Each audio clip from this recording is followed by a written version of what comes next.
Look. Listen. Taylor. Welcome, everybody. Thanks a lot for showing up to an episode of a podcast. It's episode 100. Yeah, thanks a lot, guys. Some would say being a parent is just about showing up. It's episode 166 of Look, Listen, Cast, Geese, Guyera, Taylor, all the rest of them. But more importantly, we're watching an episode of Horizons, the one thing you people like, episode 110. That's right, Taylor. That's right, Geese. People love Horizons. They come by the hundreds to watch Horizons. We cover Pokemon Concierge, and I spent 3 hours editing Who Watches 14 people. Let's just keep talking about it. We'll never cover Concierge again. Good episodes, though. Good episodes. Yeah, it was good. It was fun to watch. But my opinion doesn't mean anything to anybody about Concierge, apparently. All right, guys. Let's Some start. would say having an opinion's just about showing up. And that's half the battle. Guys, let's start off this podcast with a little bit of watching, playing, scratch that, what you been peeping, Geese the Week. Taylor? Oh my God.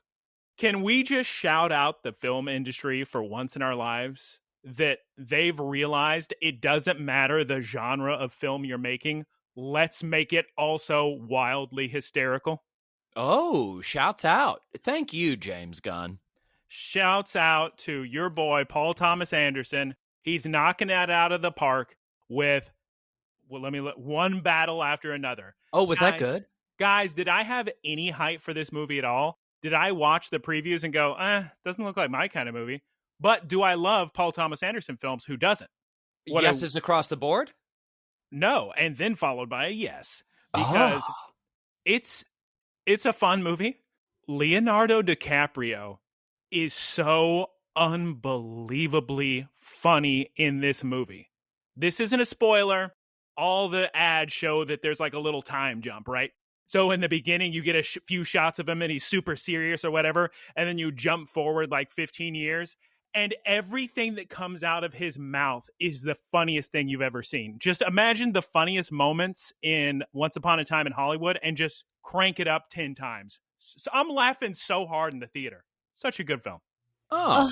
Should I go see it? Yeah, but you should see it the way I did, even though you don't want to, even though you don't have the ability to. That's right. I saw it 70 millimeter IMAX, big giant screen. And Taylor, I was sitting next to this woman, and she was the best person you could be sitting next to in a movie because she was so invested. Anytime something suspenseful or thrilling happens, her hands just went up like, oh, you're so lucky. What a good. I had that with Weapons. I had one of the best theater experiences I've had in such a long time. Everyone in the theater just going, oh, nah. It's so good. She was so into the movie. When something like triumphant would happen, she'd be like silently clapping. It was wonderful. Oh, that's so adorable. Would you watch it again with me? I don't think it's going to be maybe in IMAX. We'll take a look at the movie times. Oh, we don't have to watch it in IMAX. That's only a you thing. Oh, I'm not going to watch Plus, it in IMAX. I'm only going to watch it in IMAX.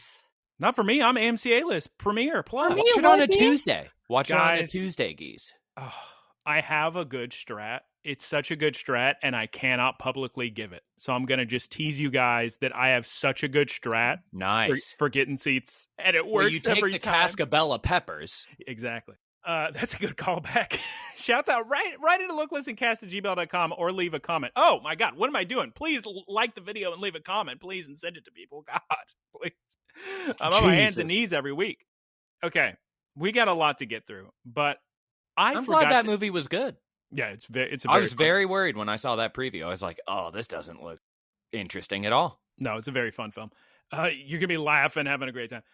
There's something I forgot to tell you guys last week or 2 weeks ago, whenever, and I can't believe it. But I'm pretty sure this happened when I went to go see Conjuring, This Time He Eats Spaghetti, or he would like to eat lasagna. I almost screamed, Taylor. There was a man sitting 2 seats away from me who got his he got his popcorn, right? And rather than just put the butter on the popcorn at the butter station like a normal human being, this man brought a little spray container of butter, and he spent about 17 minutes. Is this picked up on the mic? Can you hear me? And he'd shake it. To be fair, I feel like that'd be you. I could never annoy people for 470 minutes straight. I almost said something. I almost said, it's enough butter. It's enough butter. It was so much But he would have corrected you and said it's more oil than butter. Oh, my Do you think he refills his spray bottle at the little butter dispenser? I don't know. And I don't That's care. a life hack.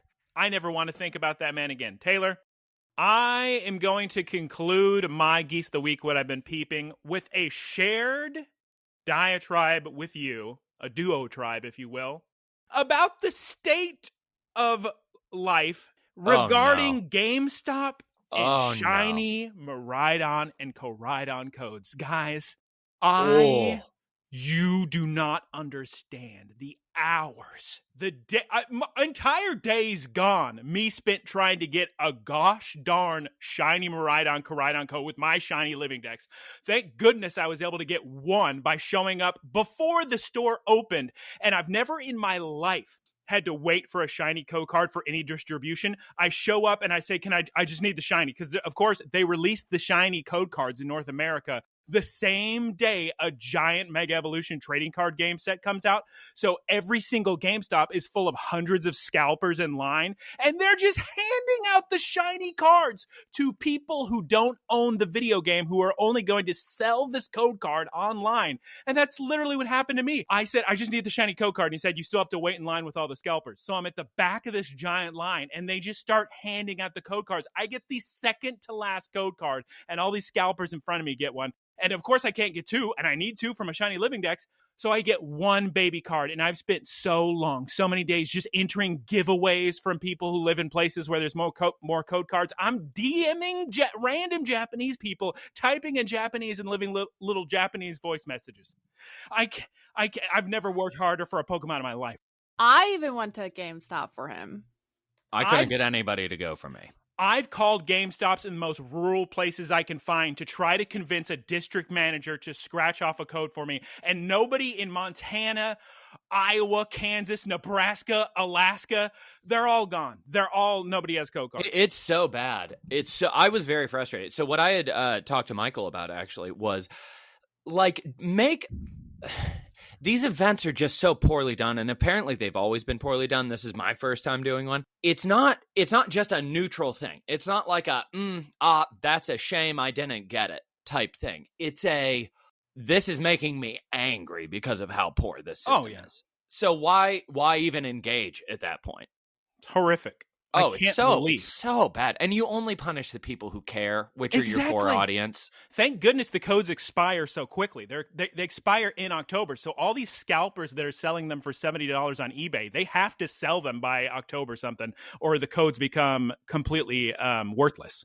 I went to 4 GameStops, and they were all sold out. And this was within the first hour of opening. Everybody's using that term sold out. They're free, by the way. They're just hand out for free. Right.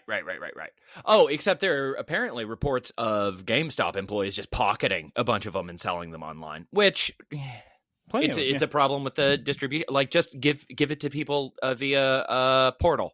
Well, so the reason they do this for all the Shiny legendaries posts, like after the game's been out for a while, the box legendaries get a Shiny. You have to show up to GameStop, get the Shiny. The idea is you pre-order Legend ZA while you're there. Okay, whatever, makes sense. It's just GameStop made the horrific decision. I actually don't know if it's GameStop or Pokemon TPCI or whatever who's deciding you need to give these out the day the trading card game set comes out. But that's the problem, is that they're just giving it to all the scalpers who are just going to sell them. And yeah, there's got to be a fix, because millions of people are sending emails to Pokemon saying, God, please, but we're all just getting back automated responses. I sent this thing, and I was, unfortunately, I haven't gotten privy to the idea that people don't, support customer service anymore. I send out this big, long email about what a frustrating experience I had. And the response was just know that you don't need a purchase when you go to GameStop to get the card. And I was like, okay, thank you. Yeah, it's all automated, but somebody who's being paid money, who is a human being, sees the amount of tickets, and because of that, there will be more cards sent out. In France, they just print it out on the receipt, so that's good. In Japan, they are restocking them. Japan, every store has the Shiny code cards. Yodobashi Camera, Pokemon Centers, Toys R Us, just game stores left and right. It's just terrible here, North America, and Australia. It's real bad. It hasn't come out in UK yet. It's coming out in Germany. It'll be bad there. The only shouts out Germany, because that's the only way I got a Zarude, because we were supposed to get those in an email and I never did. So I just signed up through a German email thing and they emailed me a code. So that was nice. I am confident I'm going to get my Shiny Miraidon. It's going to happen. I believe in myself, but it's not going to be easy. And it's terrible. I hope I can get one. Yeah, you will. I hope so. That'd be sick. It's rough. Yeah. But I mean, honestly, Pokemon Go has been really interesting. This sort of bleeds into my watch and play and goof and eat and geesin of the week. It's so weird when you take a step back from a free-to-play game like Pokemon Go or like Destiny 2. So I haven't played Destiny 2 consistently in like, I don't know, 4 months, 5 months, 6 months maybe. And I went back to it the other day because we had several of us who were actually interested in playing. We go in, we played a mission, and I said, okay, so what content can we do? And both of the people I was playing with said, oh, we're free to play. That was it. And I was like, oh, so just nothing? And they said, yeah, nothing. And I was like, okay, well, I'm going to go back to playing Hollow Knight, which released for like $20 10 years ago and is a massive, enjoyable game. And it's so wild thinking about all of these games that I could spend the same amount of money and have such a much better experience than playing a free-to-play game. Hollow Knight was free, obviously, because I had it, and I definitely didn't buy it. So they gave it on PS Plus or something. Also, we should, when you listen to a podcast, and if somebody is under the weather, you should acknowledge it, and then it makes people okay for some reason. So I guess, Taylor, you're a little sick today? I am. I have been... No, Taylor, no. It's true. I've been dealing with this for a while now, though. It's my one time getting sick for the year. You get one free sick. One sick per calendar year. Last year I got sick returning from Serbia. This year I got sick when Guncan gave me an illness after Turkey. Way to go, Turkey. Okay, who's talking Geesin next? Who's watching the? It should be Geese. Geese Peep. No? Or is she normally last? I don't know. I don't know why Taylor sounded like David Lynch. I'd love to sound like him. It's so cute. I watched a video recently. Geese Peep. Oh, 1 second. This is short anecdote. I watched a video of Kyle MacLachlan. He was reading his text messages from David Lynch for this interview, and he's like, oh, yeah. He's always like, Cal, come over for coffee. It's hot. And he always did 3 exclamation points with hot. Oh, God. I wish I could have known him. Like, him and Norm Macdonald, I feel, are the two people that I would really want to be, like, friends with. Yeah. God. If only. Oh, well. Yeah. Geese Peep, what'd you do this week? Peep of the week. Yeah. Geese and what you I'm sure it can live up to the legacy of Norm Macdonald and David Lynch. Probably. Yeah. Taylor. I'm sure you saw a bird. She did. Oh, boy, did I. I was just at the swamp, and it was filled with birds and a gator, and did you guys see my second circle I sent you on WhatsApp? I did. Audience, listeners, did you see her second circle on WhatsApp? Did you? Right on Laqua sketching? Thank goodness I looked around before I got off my bike, because the gator was 10 feet long and it was in a ditch that you couldn't see. And usually around that ditch, I get off my bike and look. There's like a little path to more birds. Thank goodness I looked, because that was a big gator, and that could have been a potentially dangerous situation. Yes, so dinosaurs living in Florida. Get out of Florida, everyone. Do you know if alligators do the same thing that crocodiles do, where they hunt based on, like, target patterns? I don't. Because I was wondering if that alligator had been watching you consistently go to that spot, and it was like, I like birds, and at last I checked, a goose is a bird. Got him. I've seen this particular gator before, and they are pretty lax about being around humans. This one was on like the sidewalk before. Of course they're Of course they're relaxed. They're indestructible killing machines. Oh, Geese Peep. Speaking of all that, you do need to do Wordle today, so don't forget to do Wordle before midnight. Why do I have to do Wordle? You'll see. It's alligator. Yeah, you'll see. It's gator. Yeah, you'll see. You can't say gator. You, in those circles, you were like, oh, there's a gator over here. Like you're Crocodile Dundee.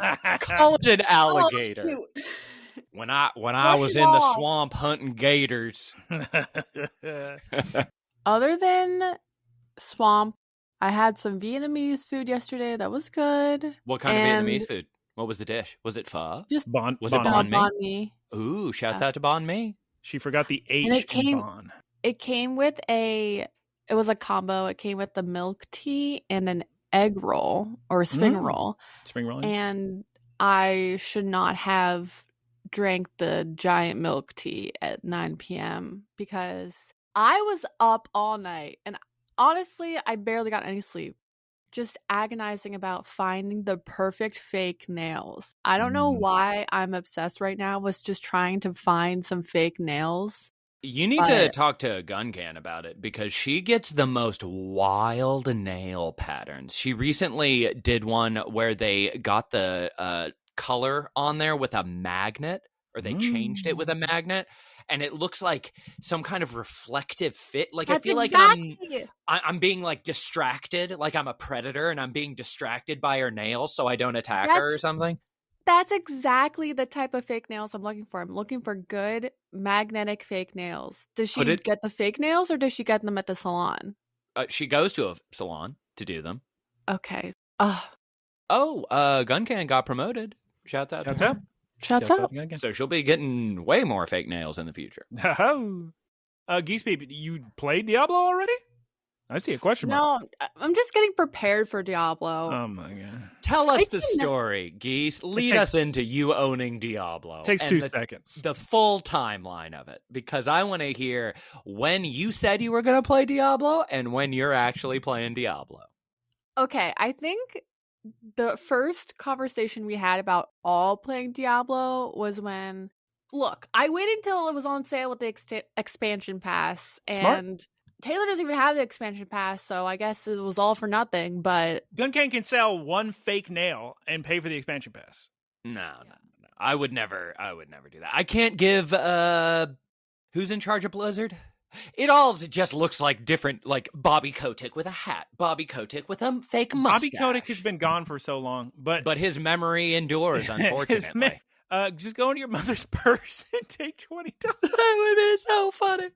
It's like, Mom, listen, I'm morally opposed to paying this guy for this game that I don't fully enjoy. I'd rather you pay for it. So yeah, we're gonna play Diablo 4. She loves the look of that game. Taylor and I had fun with Diablo 3, kinda. 4 is something. It's just so... It's a great game, and I think you're going to like it, Geese. Check in next week to find out if my prediction is correct, like Nostradamus. Yeah. So I think you're going to like it because we're going to be able to talk the whole time, and it gives you just enough brain activity outside of nothing that you have something to fall back on. And you can equip your new equipment without pausing the action for the other players. Mm-hmm. I hope so because I paid $34. Imagine. I could have bought so many fake nails with that money. None of them good if they're $34. Nah, it's worth it. I think it's like it was a $70 game at least. Plus the expansion. Come on, that's so much money. Taylor, before we move on to Poké-news of the Week, do you have more to say in Geese of the Week, what you've been peeping? Okay, listen. I'm going to be the first one to tell you when I'm wrong. And boy, was I wrong about Hollow Knight. But this is another one of those games where it just bounces off of me time and time again. And then I go back to it and I'm like, yeah, okay, I get it. It's a tale as old as time. It's a very well-designed game. I still think it's a little bit too dark for me. But the thing that did it, and anytime you're playing a game that's kind of famous in a certain community, we'll say casual Metroidvania enjoyers here, where it has a reputation of being difficult or punishing, that can be kind of a subcutaneous deterrent. You can sit there and you can be like, the whole time you're thinking, is the amount of enjoyment being offset, or is the difficulty offsetting my enjoyment of this game? I watched a video to kind of give myself a little bit of psyching up, and this person said, yeah, it's really not that hard. And I went into it and I was like, oh, this is not that hard. So don't be your own wall to enjoying games. This is my lesson of the week. Taylor's lesson of the week. Do you have more to say before we move on to... No, I actually don't think I have anything to say before we move on to...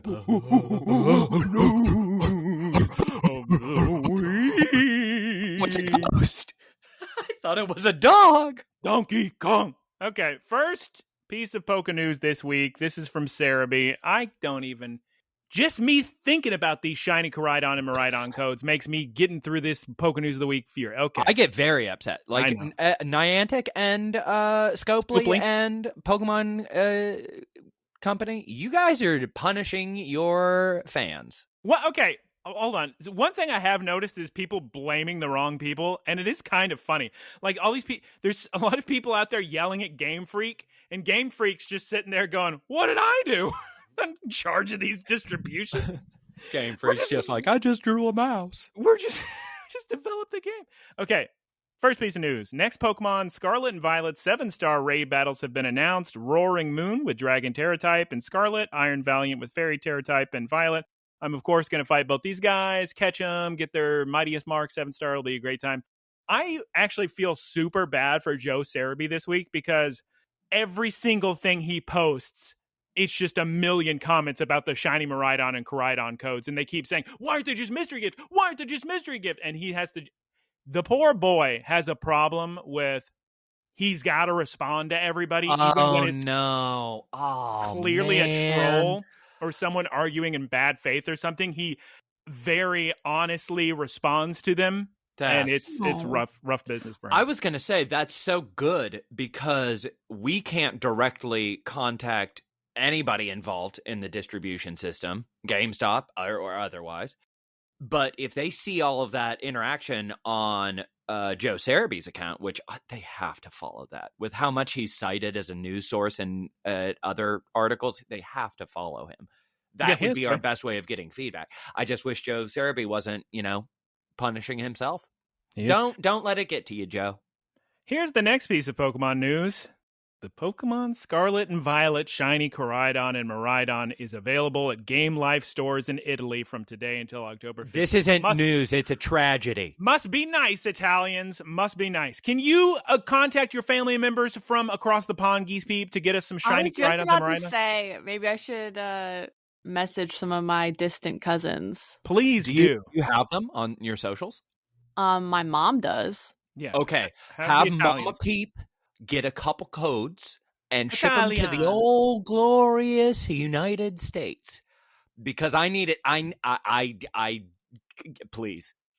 I'm dying. All we got to do is text the codes. It'll be fine. We have this platform. Surely one or two of our listeners can give us a code. No, because nobody can get them, and I wouldn't want to rob them. Because then you have the Songo issue where like somebody could give up their own code, and I don't want anybody to not enjoy themselves at my expense. Strawberry Ducky. I don't want to enjoy myself at somebody else's expense. Final piece of Poké news this week: the Pokemon TCG Pocket Deluxe Pack EX set is now available. Everybody, launch Pokemon TCG Pocket and get to open in packs because this is the first set that is limited time. So you got to open them. If you miss them, and you never get these cards. Make sure you update your app.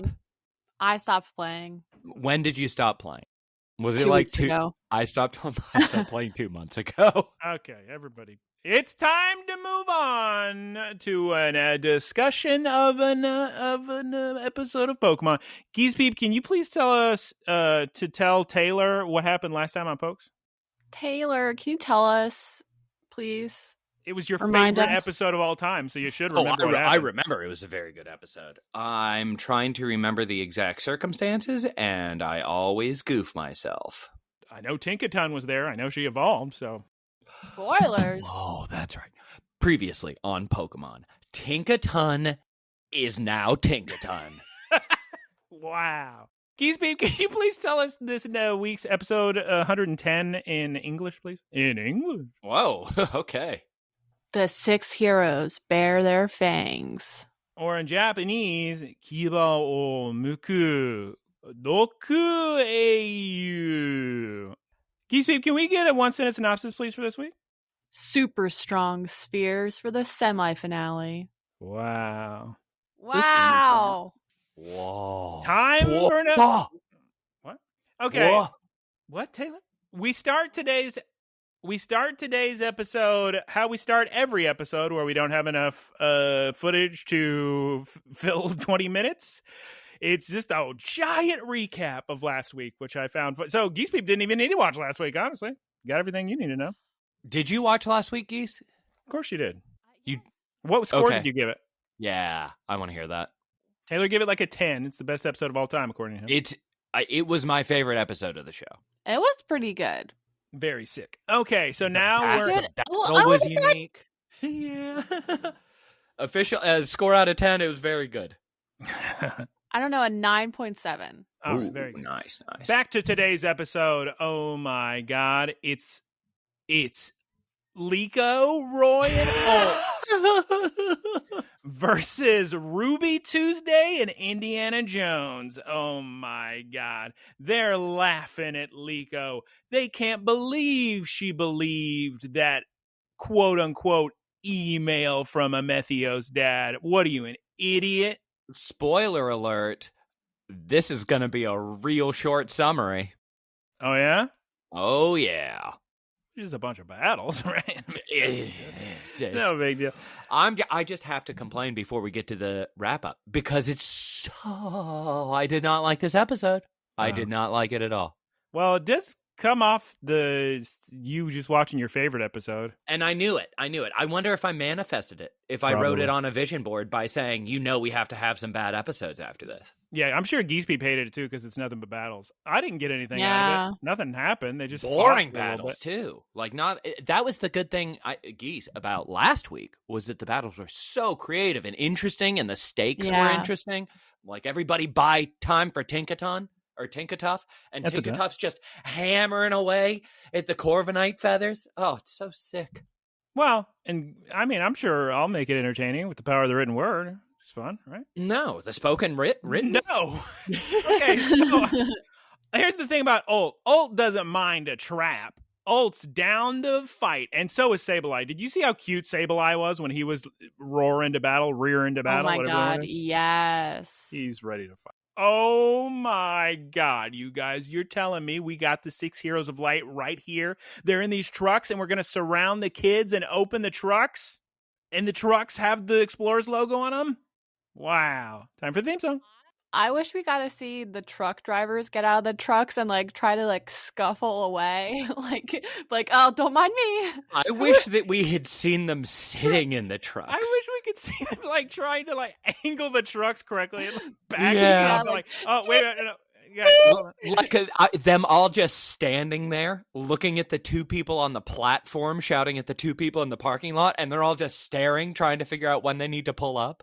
God, I didn't even think about the truck drivers. Maybe they're all Waymos or something. Okay. Yeah, I was going to say they could be automated. We had a theme song. We're back to the theme song. We're with Dot, and she's immediately saying exactly what she said before, which is, I got to warn the guys. No way. Get in the ball. You're too hurt. And out of nowhere, our favorite butler shows up. Who is it? Butler Hamburgers. Oh, my God. What are you doing here? My name is Dot, and I don't even know you. We've never met. Ever. Yeah. Tinkaton tries to fight Butler Hamburgers, but Dot says, no, it's okay. I'm sure he's on our side. And they have a conversation that they are on the same side, right? That happens? Yeah, sure. It's certainly implied. Yeah, I mean, I like how it's Butler Hamburger is going to save Mr. Crave. Oh, yeah, like a Crave case, yeah. Mm-hmm. Also very funny that I don't know why I laughed so much just watching Butler Hamburgers run. Oh, just like this guy in his, because that made me think, oh, that's how he's been getting around. I assume he had been driving around. Nah. But he's just been walking through the forest in his suit. Yeah. He's very athletic. All right, let's go save Amethio's dad, Dot. Dot says. Yeah, okay. Let's do it. And then we cut back to the Liko, Roy, and Ult, and they're just yelling at the 6 Pokemon to come out. 6 heroes, what are you doing? And Rubella's face. Who animated Rubella's face as they're opening the trucks? Because it was just like this demon. I don't even know. What anime would you call that, Taylor? Her eyes are just like this. Look at me. Oh, that's a... I don't know. Demon in Inuyasha. I don't know. Yeah. Okay. Yeah. Oh my God. You're telling me they're going to use their brand new super duper mega ultra super strong spheres on the 6 Heroes of Light to make them the Heroes of Darkness, if anything? I was laughing so hard when they had super strong spheres introduced. Oh, yeah. Because that happens a lot in this episode. That's one of the themes is, oh, now turn it up to 11. Yeah. And it's just, I wanted the kids to say, let's bust out our super Terestal orbs. Yeah, they should have. That's what they probably should have done. Mega evolution or something. Yeah. And look, in the skies, it's Coral and Sidian flying in. They're here to observe the experiment. That's a big job. Are they going to do anything? Not involving the battle, but they are going to extend the runtime of the episode, and that's very important here. I mean, we got everybody watching. We got spoilers, Bahiam watching, so Spinal can watch. We got these two.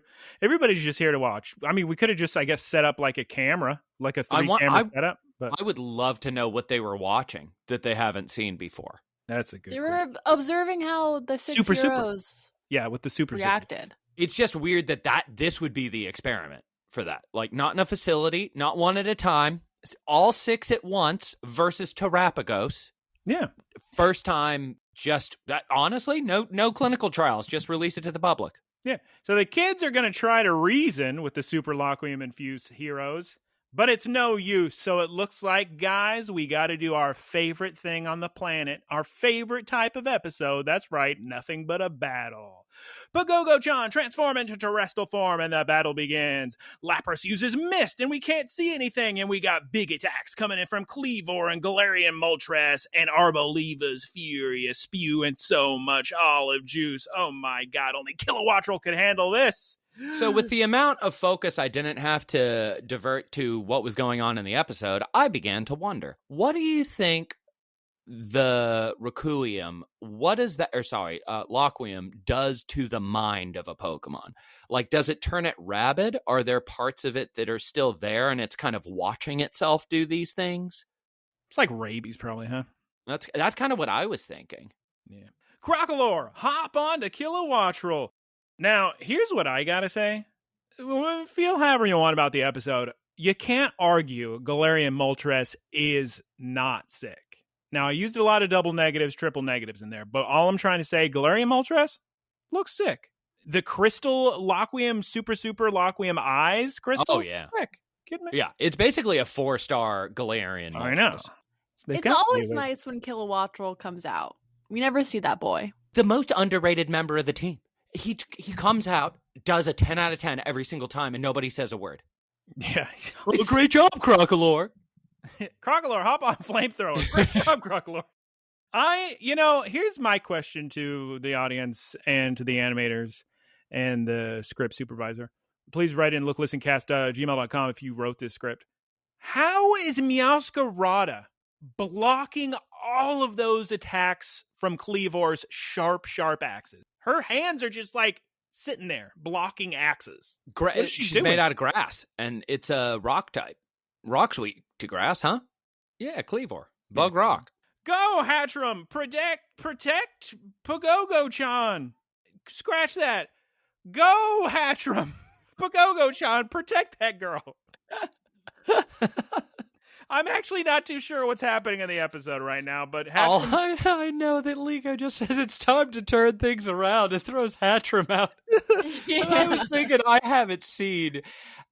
Like, if this was a graph, it would be a straight line. Just a straight horizontal line.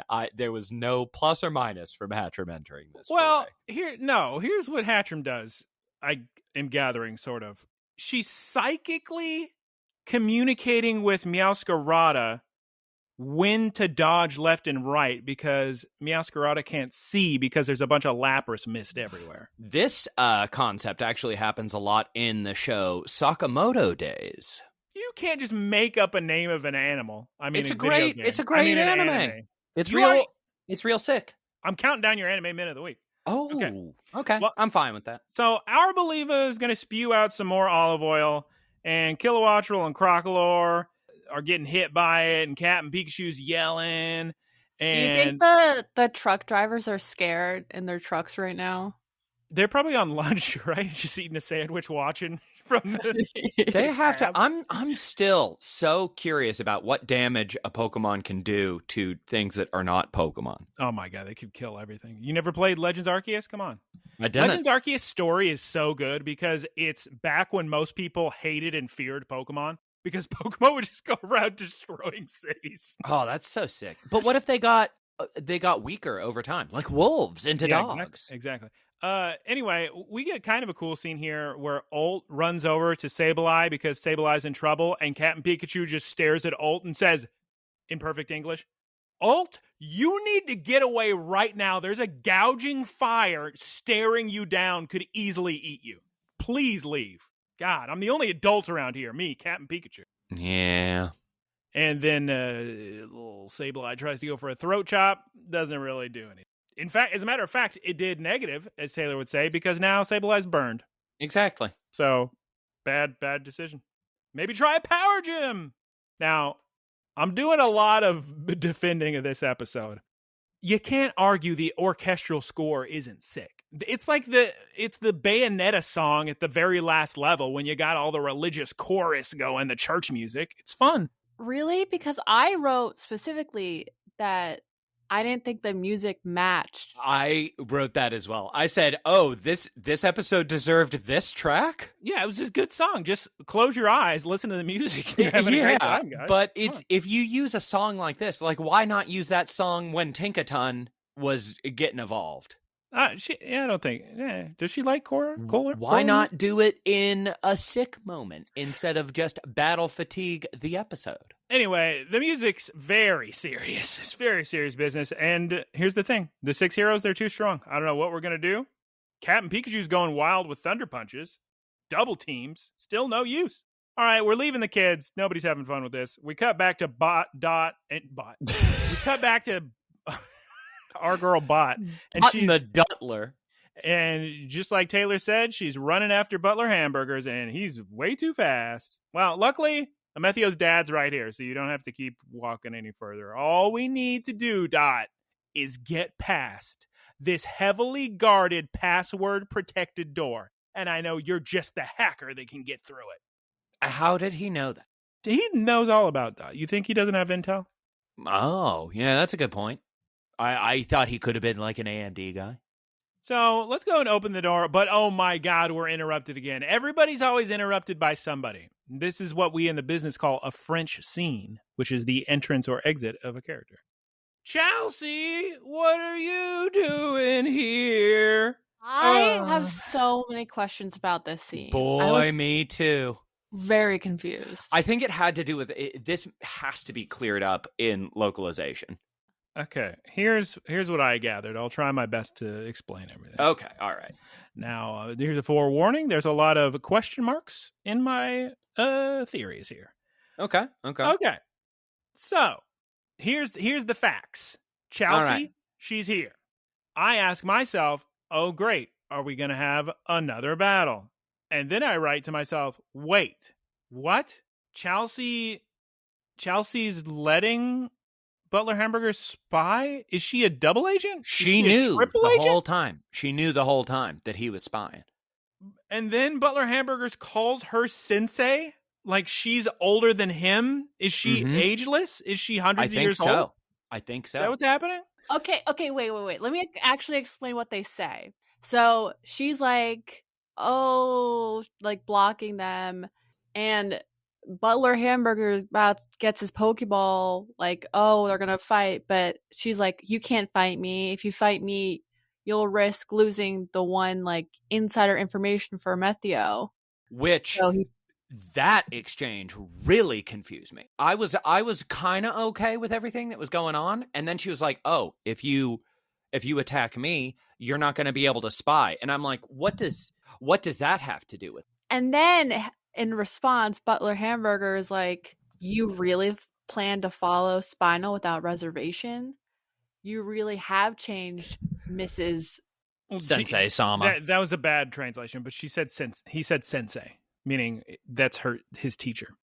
And then she twitches her eye. Yes. Okay.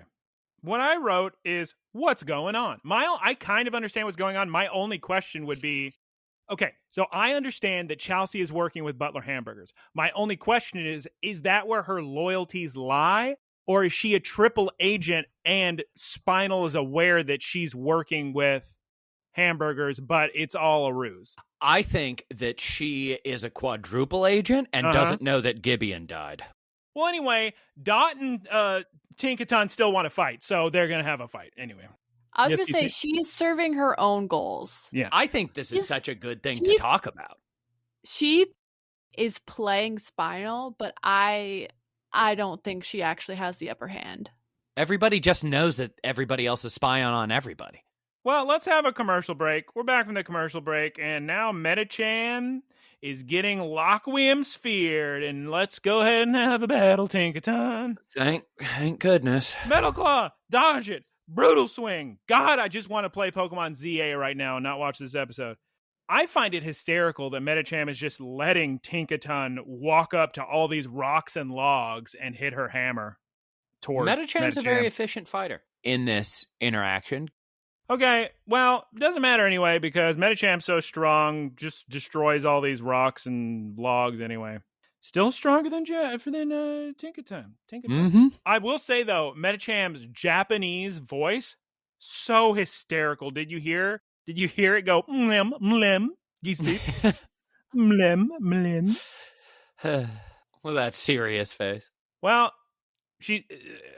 I don't know if it's a boy or girl. Medicham's Medicham's very strong, but Dot and Tinkaton aren't giving up. We're gonna do a charge attack. That's right, Taylor. Here's Dot's brilliant idea. She's gonna do a fully charged smash attack right to the face. That's our big plan. That's how we're gonna defeat Medicham. So confused because she keeps getting interrupted because before she can even charge up, Medicham stops her in her tracks, but when she finally succeeds, there wasn't actually that big of a pause for her to charge.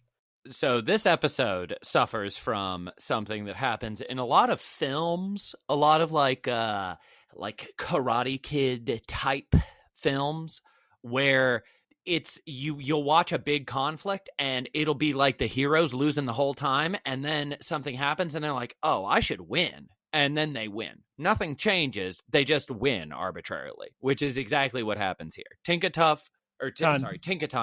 was just like, oh, wait, no, I should hit her, huh? And then hits Medicham.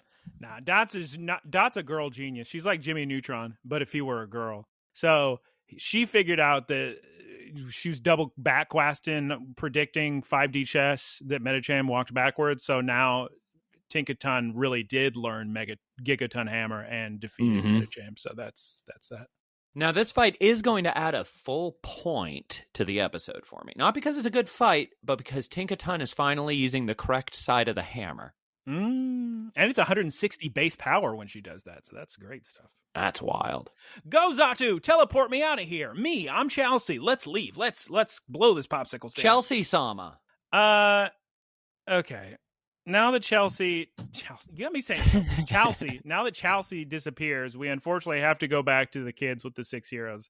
Which would have been such a boring. good opportunity for them to explain what had. The only thing that happens in this episode, there are 2 things that happen, and they could have actually spent some time explaining one of them.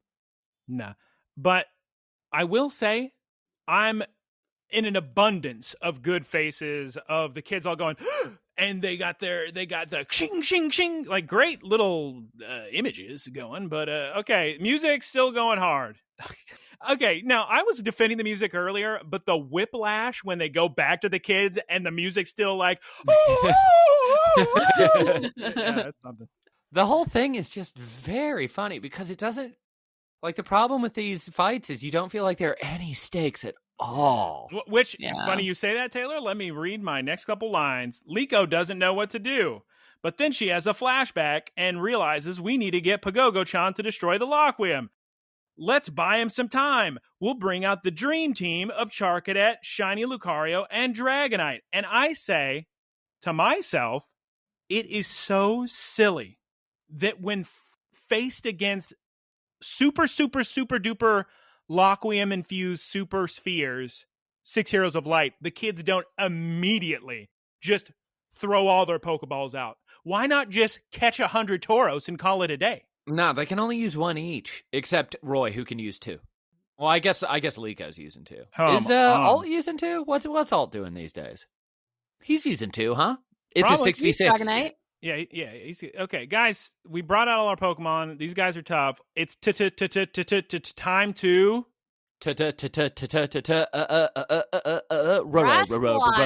rationalize. And then Mega Evolve Dragonite. At least one of us, yeah. Let's Which- Mega Evolve. Let's Terastal. Is that so different than a super concentrated, super strong sphere?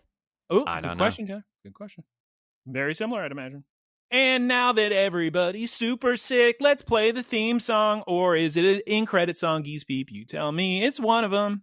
It's the theme song. Wow, Dragonite, look at you. Mega Evolved. Let's have a big, exciting battle. We got Electro Balls going off from Kilowattrel. They're really up in the ante here because we've now transitioned into a battle. Yeah, Galarian Moltres got hit. That looked like it hurt. That's crazy. I love that Charcadet did anything in this fight. Yeah. We got Trick Flowers and Metal Claws hitting Cleavor. We got Captain Pikachu fighting Gouging Flame. We got all the little guys fighting Lapras. Go, Pogogo-chan. Break the Lockwium. And he's doing it. And Rubella and Indy can't believe it. The kids are so excited.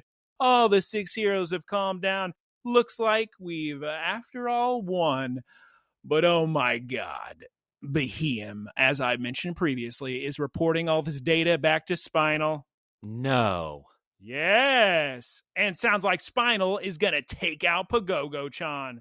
No. Yes, Taylor. But before he does that, let's cut back to Dot and Hamburger, see what's going on. Yeah. Okay. All right. I guess the explorers are going to let him save Papa Meth since they don't need him anymore.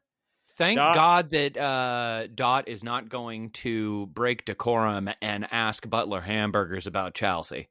Nah, there's no time. Let's go and hack the door. Good job, Dot. Okay. And then Methio's dad tells, what's his name? Crave? Craven? Yes. Crave tells Dot all about the super strong spheres and the experiment going on. And Dot says, and so we cut back to the kids and okay. All this battle.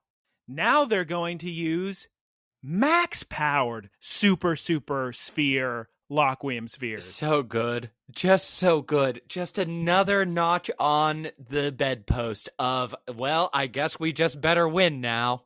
Guys, I gotta tell you, it's not a good one. And spoilers, the reaction for next week's episode, I saw all over social media, and people were not happy about that one either. So I knew it. We got ourselves quite a run here. Nostradamus was in my blood the whole time. I knew last week was too good of an episode. Too good to be true. This is what we get. This is why we can't have nice things. All I'm saying is they need to calm down with all these strong spheres. They're going to kill the 6 heroes. This is too much of juicing. Stop. I don't think they care. Okay, well, Cleavor. Yeah, you do it. You do it, Cleavor. Oh my God, Cleavor, you're hitting. No. You're knocking Pogogo-chan out of his Terestal form back into his normal form. No. We can't defeat them. To be continued. Oh my God. The only thing that could save them is Fritos or Mega Rayquaza. Or, oh my gosh. spoilers. I literally wrote, we're going to get Fritos in the next episode. I don't think we are. Geese Peep, can you please tell us what the No. Mega of the week is this week? Today's Pokemon is the meditation Pokemon Medicham. And I actually think this is a decent Mega Evolution. It's super cool. I like it too. Better than Dragonite. Taylor. I don't think It's way better than awful. Dragonite. Geese Peep, please continue. With its powered up willpower, it materializes energy to create more arms, which is fun. And then the animation is, I guess Megacham is in a dojo or like a yoga state. Mega Cham. Yoga Stadium. Yoga. It's just studio. meditating. And it's just meditating in a little room where you would do your Whatever. karate or whatever. And for some reason, Nidothing is trying to sneak up on her to hit her with a hammer for some reason. A squeaky toy hammer. It's just Just a reference to the episode. You know, it's still rude, Right? regardless. Most of what Nidothing does is rude. And Medicham uses its extra arms to hold Nidothing and prevent her from hitting her. Medicham tickles Nidothing. Yeah. Also, did you see during the scene, Nidothing's Rotom Phone? I did not. No. It had the same eyes as Nidothing's costume. Oh, that's fun. Oh, that's cute. Little stickers on it, probably. It's cool. Well, I wonder. Yes. I wonder if Rotom phones can have little variations. Sure, why not? So everybody gets their own. You played You beat Scarlet and Violet, Taylor. You know you can completely customize your Rotom phone. I did not know that. Well, I didn't do that part of the. Yeah, okay. Well, it's time to discuss this episode of Pokemon. It's not good. Nobody likes it. What should I be in the 5s? Is there redemption that would bring it to the 6s? We very rarely give an episode under a 6. The only interesting thing was the Chelsea stuff. And they just glaze over that. I'm going to give it a 6.0 because Galarian Moltres looked so sick, honestly. But was I laughing at any point? Were there any fun jokes or any cute Pokemon? The fights were bad. The music was inappropriate. The plot didn't happen at all. That's true. We know they have super strong spheres, but those are just strong spheres. The sad thing about it is, Taylor, I almost want to give more points because of how terrible the plot is. In a Puppet Master 6 kind of way, the fact that the plot of this is let's use super strong spheres, and then after the super strong spheres are broken, they use max level super strong spheres. That almost makes me want to give them a point because of how bad it is. Oh, I agree. Instead, I've got to realize that's me being silly, and I'm dropping it down to a 5.5. That's the worst plot I've ever heard of. 5.5, Galarian Moltres was sick. If it wasn't for Galarian Moltres, this would be a 3. Okay. Taylor, tell me what... Like I said, this episode is getting a full extra point for Tinkaton using her hammer correctly. So it's a 1.0? So I just couldn't... Like, you glaze over the only interesting thing that happens. You use Gospel of God music over the dumbest battle we've had in a minute. You have... The fight against Medicham went like this. Tinkaton, use an attack. Medicham predicted and dodged it. Tinkaton, use an attack. Medicham predicted and dodged it. Okay, I have an idea. Let's catch her off guard with an attack. That did it.